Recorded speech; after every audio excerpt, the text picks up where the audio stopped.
মাইয়াটারে দেখে আমি লোভে পড়ে গেছিলাম, সামলাইতে পারি নাই নিজেরে। স্টুপিড, ওটা একটা মৃত মেয়ে ছিল, একটা লাশের সাথে তুই। স্যার, ওইটা লাশ তো আমিও জানতাম, কিন্তু চিন্তা কিভাবে হইয়া গেল এইটাই মাথায় ঢুকে নাই। লাশ কখনো জীবন্ত হয়? পুলিশের সাথে ভাওতাবাজি করস? কসম করে কইতাছি স্যার, ঢাকার বাইরে যাবার পর একটা বিলের উপর অ্যাম্বুলেন্স দাঁড় করাইছিলাম। আমি মানুষের মুখে এতদিন শুনছি অ্যাম্বুলেন্সের ড্রাইভার লগে বহু কিছু ঘটে, ওগো কথা হই না আমার খালি হাসি পাইতো, ঠিক আপনার মতো। আমার লগে এরকম ভৌতিক কিছু এর আগে কখনো ঘটে নাই, তাই এইগুলা পাত্তাও দিতাম না। কিন্তু স্যার, ওই দিন মুতার জন্য আমি গাড়ি খাড়া করছিলাম, তখনই আমার হেল্পার কইলো, ওস্তাদ আপনি তো এই লাইনে নতুন, সবে মাত্র 2 মাস হইলো গাড়ি চালান, কখনো কোনো মরা মায়ার লগে মজা নিছেন? আমি তো বহুবার নিছি, লন আজকে আপনারাও মজা দিমু। হেল্পারের কথা হই না স্যার, আমারও কুমতর জায়গা উঠছে। আমি খাড়ায় খাড়ায় দেখতেছিলাম হেল্পার অ্যাম্বুলেন্সের দরজা খুইলা ভেতরে ঢুকছে। আমি রাস্তার কিনারা থেকে অ্যাম্বুলেন্সের পিছনে এসে খাড়াইছি। হেল্পার লাশের বক্স খুইলা লাশটারে টাইনা সিটের উপর তুলছে, পরে লাশের দেহ থেকে সব খুইলা হেল্পার শুরু কইরা দেয়। মায়াটারে স্যার দেখতে অনেক সুন্দর আছিল, মরার পরেও মায়াটারে নায়িকা মতো দেখাইতেছিল।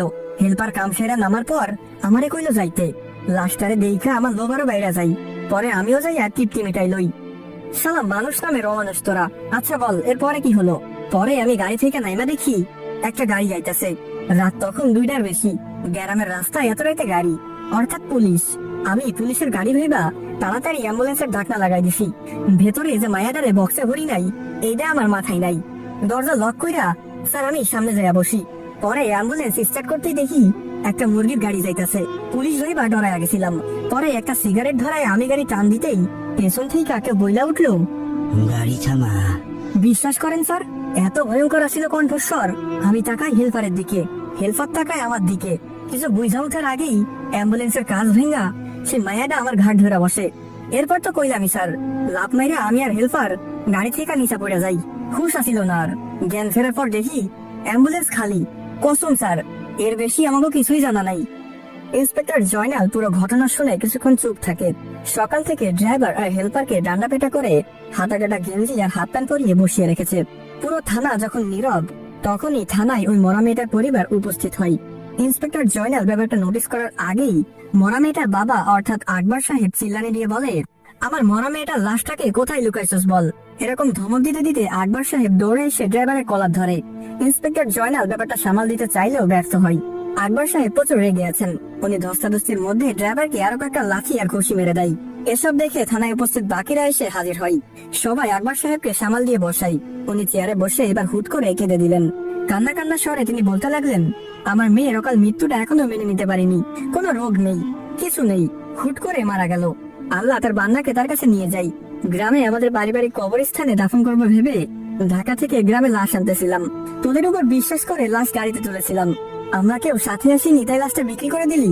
কত টাকা লাগবে তোদের বল আমাকে, আমি দিতে রাজি। তবুও বল, আমার মেয়ের লাশটাকে কোথায় রেখেছিস? আকবর সাহেবের কান্না দেখে ড্রাইভার নিজের মন খারাপ করে নেয়। ইন্সপেক্টর জয়নাল তখন মনে মনে বলে, দেখ ড্রাইভারের অভিনয়, আকবর সাহেব যদি জানে এই দুইটা তার মেয়ের সাথে কি করেছে, তবে কোর্টে তোলার সুযোগ দিবে না, এখানেই গুলি করবে। মরাবাড়ির মতো থানায় কান্নার বাজনা দেখা যায়। লকআপের অনেক কয়েদিও কান্না শুরু করে দিল। ইন্সপেক্টর জয়নাল এসব দেখে আকবর সাহেবকে বললেন, দেখুন সাহেব, অ্যাম্বুলেন্স অ্যাক্সিডেন্ট হয়েছে, ড্রাইভারের হেল্পারের আর গাড়িরও প্রচুর ক্ষতি হয়েছে। আমি বিষয়টা তদন্ত চালাচ্ছি। এই দুইটাকে তো আমি ঝুলাচ্ছি, আপনার মেয়ের লাশ বের করে আমি জানাবো আপনাকে। এরকম নানান টপিক আর যুক্তি বোঝানোর পর আকবর সাহেব মাতে রাজি হন। উনি থানা থেকে পরিবার নিয়ে বাড়িতে চলে যান। ইন্সপেক্টর জয়নাল ড্রাইভার আর হেল্পারকে লকআপে ঢুকিয়ে দিল। এরপর করিমকে বলে, আমার জন্য এক কাপ চা নিয়ে আসুন আমার কেবিনে। করিমকে চায়ের নির্দেশ দিয়ে জয়নাল সাহেব চলে যান নিজের কেবিনে। করিম কিছুক্ষণ সময় নিয়ে চা বানিয়ে চলে গেলেন জয়নাল সাহেবের কাছে। টেবিলে চা রেখে করিম চলে আসবে, তখনই পেছন থেকে জয়নাল ডাক দিয়ে বলল, আপনার কি মনে হয় ড্রাইভার আর হেল্পার সত্য বলছে? সত্যি কি অ্যাক্সিডেন্ট হওয়ার পর লাশ গায়েব হয়েছে? আর লাশটি কিভাবে জীবন্ত হয়? এসব বানোয়ারি মনে হচ্ছে না আপনার? করিম সাহেব জয়নালের কথা শুনে থমকে দাঁড়াই। এরপর পা ঘুরিয়ে পেছনে তাকালেন। জয়নাল সাহেবের একটু কাছে এসে করিম ফিসফিস করে বলল, স্যার ওই রাস্তাটা ভালো না, কখনো নিজের চোখে দেখিনি ঠিক, কিন্তু অনেক শুনেছি ওই রাস্তার ব্যাপারে। করিম সাহেবের চোখে ভয় আর আশ্চর্যজনক কথা শুনে জয়নাল সাহেব বললেন, কি শুনেছেন ওই রাস্তার ব্যাপারে? জয়নাল সাহেবের আগ্রহ দেখে করিম এবার একটা চেয়ার নিয়ে বসে। এরপর ধীর কণ্ঠে বলে, স্যার আমরা প্রশাসনের লোক, কথা বাহিরে গেলে লোকে হাসাহাসি করবে, কিন্তু সত্য এটাই যে এই রাস্তায় অনেক কিছু ঘটে। পুলিশে জয়েন হবার আগে শুনেছি এই রাস্তায় অনেক লাশ পাওয়া যেত। রাস্তাটা বিলের মাঝখান দিয়ে গেছে, দুই পাশে বিল আর মাঝে ফাঁকা রোড। ডান পাশে বিলের পর একটা হিন্দু গ্রাম আছে, মুসলিমও আছে, তবে হিন্দুর সংখ্যাই কম। আর ডান পাশে বিলের পর কিছু ঘন গাছপালা, এরপর একটা ছোট নদী। আগে হিন্দুরা ওই নদীর কিনারায় লাশ পোড়াতো। শ্মশান ঘাট আগে থাকলেও এখন হিন্দুরা ওখানে লাশ পোড়ায় না। শ্মশান ঘাটটা এখন পরিত্যক্ত। এর পিছনেও কারণ আছে। শ্মশান ঘাটে যাওয়ার সময় হুটহাট হিন্দুরা কিছু লাশ খুঁজে পেত। কোথা থেকে এই লাশ এসেছে আর কেন এসেছে সেটা নির্দিষ্ট কোনো হুদিশ পেত না। অনেকে মনে করত পলিটিক্যাল লোকজন রাজনৈতিক মামলায় খুন করে আর লাশ এখানে ফেলে যায়। কিন্তু একদিন 21 জন হিন্দু শ্মশান ঘাটে একটা লাশ নিয়ে যাচ্ছিল। যেতে যেতে প্রায় সন্ধ্যা হয়ে যায়। ওনারা ওনাদের সংস্কৃতি অনুযায়ী লাশ পুড়িয়ে আসার সময় দেখে এক ভয়ঙ্কর ঘটনা। এইমাত্র যে লাশ পুড়িয়ে এসেছে সেই লাশটা তাদের আসার পথে দাঁড়িয়ে আছে। লাশের সেই বিভৎস চেহারা দেখে ভয়ে এক একজন এক একদিকে পালাই। সেই স্থান থেকে ফিরে আসতে পারে মাত্র 12 জন, বাকি 9 জন ফিরে আসেনি। এলাকায় এসে তারা ব্যাপারটা সবাইকে জানায়। কেউ ভয়ে আর সেই দিন রাতে আসেনি। কিন্তু সকালে যখন ওই 9 জন ব্যক্তিকে খুঁজতে আসা হয় তখন শ্মশান ঘাটে তাদের মরদেহ পাওয়া যায়। প্রতিটা মানুষের মাথা ছিল কাদার উপর, সবার গায়ে ছিল অসংখ্য কামড়ের দাগ। টুকরো টুকরো মাংস ছিঁড়ে খেয়েছে সে। তখন থেকেই পরিত্যক্ত সেই শ্মশান। কিন্তু ঘটনা নাকি থামেনি। কয়েকদিন পর পর ওখানে লাশ পাওয়া যায়, যাদের কেউ চিনে না, পুলিশকেও ইনফর্ম করে না, যেহেতু এটা ভৌতিক মামলা।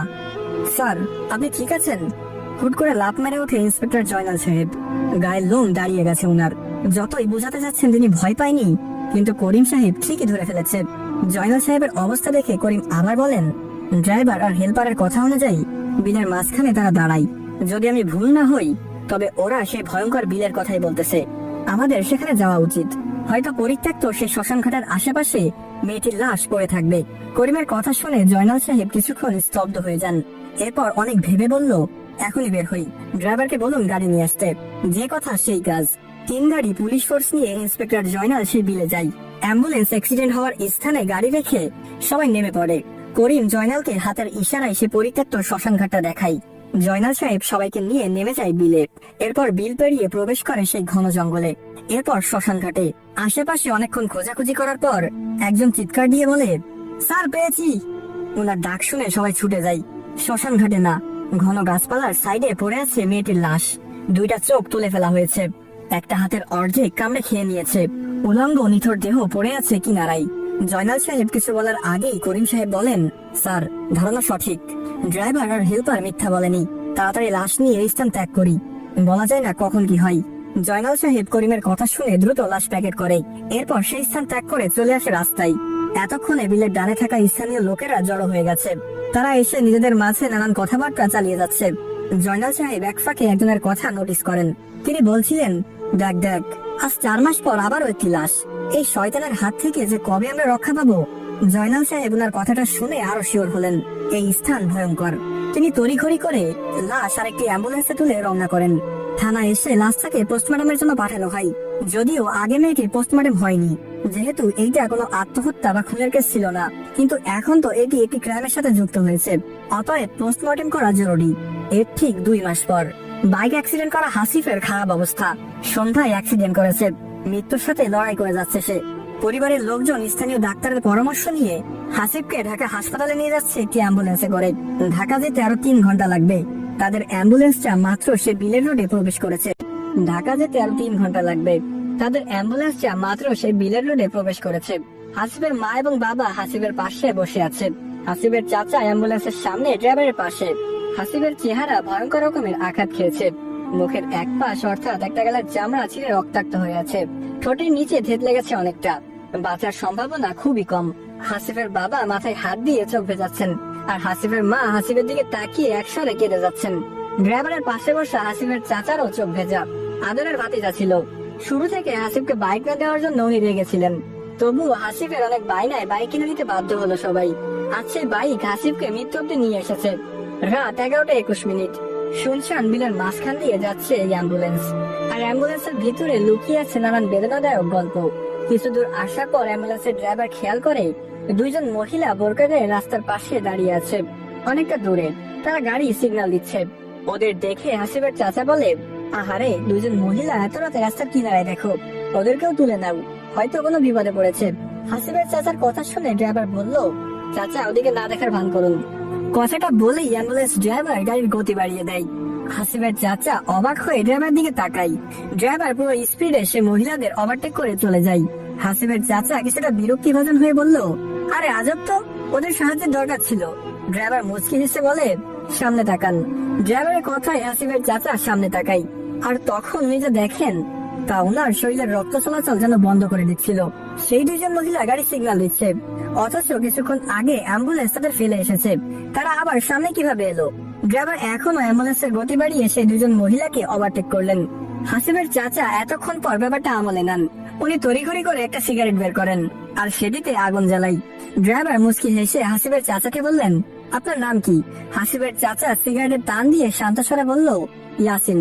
ড্রাইভার অ্যাম্বুলেন্সের গতি স্বাভাবিকে এনে ইয়াসিন সাহেবকে বললেন, গত 5 বছর অ্যাম্বুলেন্স চালাই, অনেক কিছু দেখা আছে, আমার অনেক অভিজ্ঞতা রয়েছে। আমাদের একটা রুলস আছে, রাতে অ্যাম্বুলেন্স চলাকালীন যদি সত্যিকারের মানুষও গাড়ি সিগন্যাল দেয় তাহলেও থামানো যাবে না, এরা অনেক ভয়ঙ্কর হয়। কথাটা শেষ করতেই আচমকা অ্যাম্বুলেন্স জোরে একটা ঝাঁকুনি দিয়ে ওঠে। হঠাৎ এমন ঝাঁকুনি দেখে ইয়াসিন সাহেব বললেন, এইটা কি ছিল? অ্যাম্বুলেন্স ড্রাইভার তখন গভীর স্বরে বললেন, তারা আমাদের পিছু নিয়েছে। ইয়াসিন সাহেব ড্রাইভারের মুখে ভয় দেখতে পাচ্ছেন। ড্রাইভার গাড়ির গতি বাড়িয়ে আবার চলতে শুরু করে। তখনই আবারও অ্যাম্বুলেন্সটা জোরে একটা ঝাঁকুনি দেয়। মনে হচ্ছে কেউ বাহির থেকে অ্যাম্বুলেন্সে জোরে জোরে লাথি দিচ্ছে। পেছনে থাকা আসিফের বাবা মা ডাক দিয়ে বললেন, কি হয়েছে, গাড়ি এমন ঝাঁকুনি দিল কেন? পেছন থেকে তাদের ডাক শুনে ড্রাইভার উচ্চস্বরে বললেন, কিছু না চাচা, রাস্তা ভাঙা। ইশারাতে ড্রাইভার মিথ্যা শোনালেন, কিন্তু ইয়াসিন সাহেব তো সবটা জানে। তিনি ড্রাইভারকে আবার বললেন, কোনো সমস্যা হবে না তো? ড্রাইভার কিছু বলতেই যাবে, এমন সময় দেখে রাস্তার উপর একটা মরা গরু পড়ে আছে। ইয়াসিন সাহেব রাস্তার মাঝে মরা গরু দেখে ভয় পেয়ে যায় আর উচ্চস্বরে ড্রাইভারকে বলে, আরে গাড়ি থামাও, নয়তো আমরা অ্যাক্সিডেন্ট করব। ড্রাইভার কোনো কথা না বলে সেই গরুর উপর দিয়ে গাড়ি তুলে দেয়। যখন অ্যাম্বুলেন্স গরুর গায়ের উপর উঠেছে তখন কিছু একটা চিৎকার শোনা গেছে। ইয়াসিন সাহেব নোটিস করেন সেই চিৎকার। তিনি ফিসফিস করে ড্রাইভারকে বললেন, এ তো মনে হয় কোনো মহিলার চিৎকার, একসাথে অনেক মহিলার চিৎকার ভেসে এসেছে। ড্রাইভার এবার ভয় এবং রাগ নিয়ে বললেন, এত কথা বলছেন কেন, চুপচাপ আল্লাহকে ডাকুন। কথাটা বলেই ড্রাইভার গাড়ির সামনে থেকে একটা পান হাতে নাই। এরপর পুরো পানটা মুখে গুজে দিয়ে অ্যাম্বুলেন্স টানতে থাকে। ড্রাইভারের কপাল বেয়ে ঘামে রেল চড়ছে, গা দিয়ে গরম উত্তাপ বের হচ্ছে।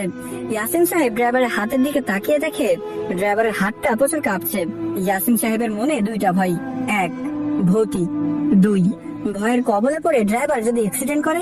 এসব ভাবনার মাঝে এইবার হঠাৎ করে অ্যাম্বুলেন্সের ইঞ্জিন বক্সে কিছু একটা শব্দ হয়। মনে হলো ভিতরে কোনো মেশিন ব্লাস্ট হয়েছে। ড্রাইভার খেয়াল করে দেখেন অ্যাম্বুলেন্সের ভেতর থেকে ধোঁয়া বের হচ্ছে। ভয়ে ভয়ে ড্রাইভার তবুও গাড়ি বন্ধ করে না। ঠিক সেই মুহূর্তে পেছন থেকে হাসিবের মায়ের চিৎকার, আমার ছেলে মারা গেছে, ওরে আল্লাহ রে, আমার সব শেষ হয়ে গেল রে। হাসিবের মৃত্যুর কথা শুনে হাসিবের বাবা মাথা থেকে হাত সরাই। উনি হাসিবের নাকে হাত দিয়ে দেখে হাসিব মরে গেছে। চলন্ত অ্যাম্বুলেন্সে শুরু হয় কান্নাকাটি। হাসিবের চাচাও কান্না করতে করতে ড্রাইভারকে বলে, আরে আমার ভাতিজা মারা গেছে, অ্যাম্বুলেন্স ঘুরাও। আর কোথায় যাব, আমি আমার ভাতিজাকে দেখবো। ড্রাইভার তাদের দাঁত কামড়ে শক্ত হয়ে আছে। ভয়, রাগ, উদ্দেশ্য নিয়ে গাড়ি সে টেনে নিয়ে যাচ্ছে। ড্রাইভারের চোখ দিয়ে পানি ঝরতেছে। ওনার মনে পড়ে যায় বাড়িতে ওনার ছোট ভাই, স্ত্রী, সন্তান আছে। এই অ্যাম্বুলেন্সের ইনকাম দিয়ে পরিবার চলে। এখন ওনার কিছু হয়ে গেলে সবাই না খেয়ে মরবে। তাই শক্ত হয়ে ড্রাইভার গাড়ির গতি বাড়াতেই থাকে। এদিকে এরা তিনজন তো এক নাগাড়ে কেঁদেই যাচ্ছে। হাসিবের চাচা পেছনে যাবার জন্য বারবার বলতেছে গাড়ি থামাতে। ড্রাইভার তাদের কোনো কথাই কানে নিচ্ছে না। ঠিক তখনই শুরু হয় হামলা। অ্যাম্বুলেন্সের চারপাশে পেটাপেটি শুরু হয়। অ্যাম্বুলেন্সের ছাদে ডানে বামে সব দিকে কারা যেন পেটাচ্ছে। হাসিবের মা বাবা ভয়ে চিৎকার দিয়ে বলল, ভূত ভূত ভূত। ইয়াসিন সাহেবও চিৎকার দিয়ে বলে, তাড়াতাড়ি গাড়ি টানো, ওরা আজ গাড়ি ভেঙে ফেলবে মনে হচ্ছে। অ্যাম্বুলেন্স ড্রাইভার এবার না পারতে কেঁদে দেওয়ার উপক্রম। সে যত স্পিডে পারতেছে অ্যাম্বুলেন্স নিয়ে যাচ্ছে। তখনই জানলার বাহিরে কাচের উপর ড্রাইভার দেখে একটা রক্তাক্ত হাত। হাতটা দেখে ইয়াসিন সাহেব জোরে আল্লাহকে ডাকতে শুরু করে। ঠিক তখনই অ্যাম্বুলেন্সের ইঞ্জিনে আরো একটা ব্লাস্ট হয়। সেখানেই বন্ধ হয়ে যায় অ্যাম্বুলেন্স। কিন্তু এতে আরো বেশি বিপদ বেড়ে গেল। গাড়ি অনেক গতিতে ছিল, সেই গতিতেই গাড়ির লাইট আর ইঞ্জিন বন্ধ হয়ে গেল। এত গতির মাঝে ড্রাইভার হারিয়ে ফেলে গাড়ির কন্ট্রোল। অন্ধকার রাস্তায় গাড়ি এত জোরে কোথায় যাচ্ছে না যাচ্ছে তার কোনো মাপকাঠি নেই। উপায় না পেয়ে ড্রাইভার হার্ড ব্রেক করে। তখনই শোনা যায় পেছনে দরজা খোলার শব্দ। ড্রাইভার তাড়াহুড়া করে মোবাইলের আলো মেরে দেখে হাসিবের লাশটা কারা যেন টেনে নিয়ে যাচ্ছে। হাসিবের মা বাবা অজ্ঞান অবস্থায় সিটে পড়ে আছে। গাড়ি আচমকা ব্রেক করায় ইয়াসিন সাহেবও মাথায় আঘাত খায়। উনি জ্ঞান হারা। ড্রাইভার একাই বিলের মাঝ রোডে। চারিপাশে ঘুটঘুটে অন্ধকার, যেন বড়সড় একটা ঝড় বয়ে গেছে। অ্যাম্বুলেন্স ড্রাইভার ফোনের আলো জ্বালিয়ে চারপাশে মেরে যাচ্ছে। দরজা আর গ্লাস বন্ধ থাকায় নিজেকে সেফ ভাবছেন উনি। হাসিবের চাচার জ্ঞান হারানো, মা বাবাও পেছনে লাশের মতো পড়ে আছে। অ্যাম্বুলেন্স ড্রাইভারের বুকের ধুকপুকুনির শব্দ চারপাশে যেন ছোটাছুটি করছে। পরিস্থিতি স্বাভাবিক হয়ে গেছে ভেবে উনি আবার অ্যাম্বুলেন্স স্টার্ট দেওয়ার চেষ্টা করে। কয়েকবার স্টার্ট দেওয়ার পরেও উনার চেষ্টা ব্যর্থ হয়। একদিকে ভয়, অন্যদিকে এখানে ফেসে যাওয়ার রাগ, দুইটাই উনার মস্তিষ্কে ঘুরপাক খাচ্ছে। জেদ করে উনি আরো কয়েকবার অ্যাম্বুলেন্স স্টার্ট দেওয়ার চেষ্টা করলেন, কিন্তু কোনো মতেই কোনো কাজ হচ্ছিল না। বাইরে তাকিয়ে দেখে চারপাশে কোনো জনবহুল নেই। আবারও ডানে বামে নজরবাজ করতে করতে উনার চোখ আটকে যায় সেই গ্রামে, অর্থাৎ যেটি রাস্তার ডান পাশে বিলের পর। ছোট্ট একটা লাইট দেখা যাচ্ছে। ড্রাইভার সিদ্ধান্ত নিতে যাচ্ছেন এক দৌড়ে সেই গ্রামে যাবেন। আবার ভাবেন গাড়ি থেকে নামলেই যদি কিছু হয়ে যায়। উপায়ন্তর না পেয়ে ড্রাইভার এবার হাসিবের চাচাকে ডাকতে শুরু করলেন। কয়েকবার ডাকার পরেও উনার জ্ঞান ফেরার কোনো নামগন্ধ নেই। এরপর অ্যাম্বুলেন্স ড্রাইভার ফোনের আলোতে সিটের পাশ থেকে পানির বোতল বের করলো। বোতল হাতে নিয়ে ফোন রাখলেন পায়ের উপর। কাঁপা কাঁপা হাতে তিনি বোতলের মুখ খুললেন। এরপর সজোরে সব পানি নিক্ষেপ করলেন হাসিবের চাচার মুখে। আচমকা পানির স্পর্শ পেয়ে হাসিবের চাচা লাফ মেরে উঠলেন। উঠতেই তিনি কান্না শুরু করে দেয়। আমার ভাতিজার লাশটা নিয়ে গেছে শয়তানগুলা। কান্না দেখে ড্রাইভার ওনাকে শান্ত করার জন্য বলে, চাচা কান্না করে কোনো লাভ নেই, এখন আমাদের নিজেদেরকে বাঁচাতে হবে। ওই দেখুন সামনে একটা গ্রাম, বিলটা পার হয়ে আমরা যদি ওই গ্রামে যেতে পারি তবে রাতটা কাটিয়ে দিতে পারবো। আসুন। ড্রাইভারের কথায় হাসিবের চাচা হ্যাঁ সম্মতি দিলেন। ড্রাইভারও এবার মোটামুটি সাহস পাচ্ছেন। তিনি হুট করে দরজা খুলে দৌড়ে যান পেছনে। ড্রাইভার মূলত এসেছিল হাসিবের মা বাবাকে তোলার জন্য, কিন্তু পেছনে আসতে উনি দেখেন অ্যাম্বুলেন্স থেকে কিছুটা দূরে রাস্তার মাঝে হাসিবের লাশ পড়ে আছে, এবং সেই লাশের উপর 4-5টা কালো অভয়ব। অন্ধকার হওয়ায় শয়তানগুলোকে স্পষ্ট দেখা যাচ্ছিল না, তবে ড্রাইভার এইটুকু খেয়াল করেন ওদের দেহটা আকারে অনেক বড়।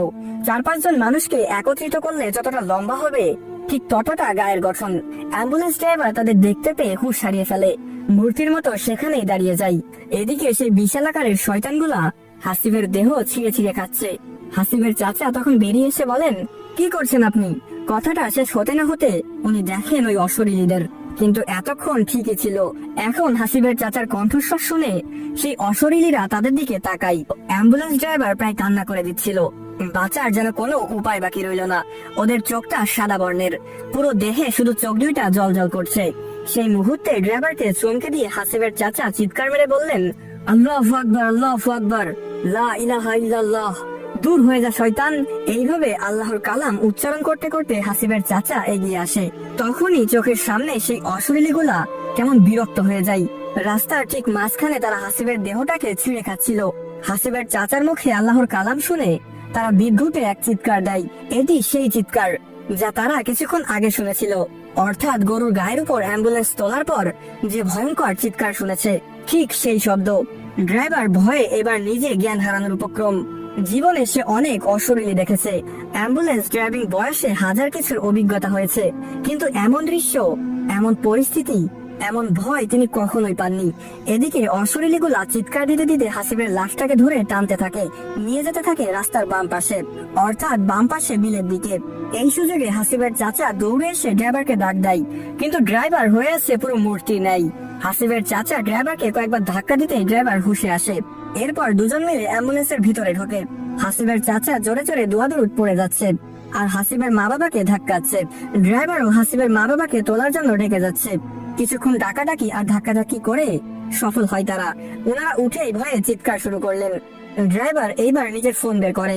এরপর লাইটের আলোতে ওনাদের বলে, তাড়াতাড়ি চলুন, নয়তো আমাদের সবার প্রাণ যাবে। হাসিবের মা বাবা বুঝে যায় সব। ওনারাও তড়িঘড়ি করে অ্যাম্বুলেন্স থেকে নামে। হাসিবের চাচার মুখ থেকে আল্লাহর কালাম বন্ধ হচ্ছে না। তিনি জোরে জোরে সূরা পড়ছেন আর সবাইকে বের করছেন। রাস্তায় নেমে ড্রাইভার দেখিয়ে দেয় ডান পাশের বিল। বিলের মাঝে সরু একটা পথ আছে যা ওপারের গ্রামের দিকে গেছে। হাসিবের বাবা তার স্ত্রীকে ধরে সেই বিলের দিকে নেমে যায় আর ছুটতে লাগলেন ওপারের দিকে। হাসিবের চাচাও দৌড় লাগান। যেহেতু ড্রাইভারের হাতে ফোন, তাই সে সবার পিছনে রয়ে গেল, কারণ বিলেও প্রচুর অন্ধকার। আলোর অপশন শুধু এই একটা ফোন। যদি এখান থেকেই সব শেষ হয়ে যেত তবে হয়তো ভালো হতো, কিন্তু না, এখানেই সব শেষ হয়নি। আক্রমণ তো তাদের উপর মাত্র শুরু হলো। বিলের সরু পথে কিছু দূর আসার পরপরই পেছনে আবার সে বিদঘুটে শব্দ শোনা যায়। ড্রাইভার এক নজরে পেছনে তাকিয়ে দেখে অ্যাম্বুলেন্সের ঠিক সামনে একটা মানুষ দাঁড়িয়ে আছে। না, সাধারণ মানুষের মতো ছোট নয়, কিছুক্ষণ আগে যাদের দেখেছিল তাদের চেয়ে 10 গুণ বড়, অর্থাৎ পুরো 20 তলা বিল্ডিং এর সমান লম্বা একজন মানুষ। মাথা যেন আকাশে ছুঁয়ে গেছে। ড্রাইভার এমন দৃশ্য দেখে নিজেকে পারেনি কন্ট্রোল করতে, ব্যালেন্স হারিয়ে ধপাস করে বিলের মধ্যে পড়ে যায়। ফোন যেহেতু ড্রাইভারের হাতে ছিল, তাই বাকিরাও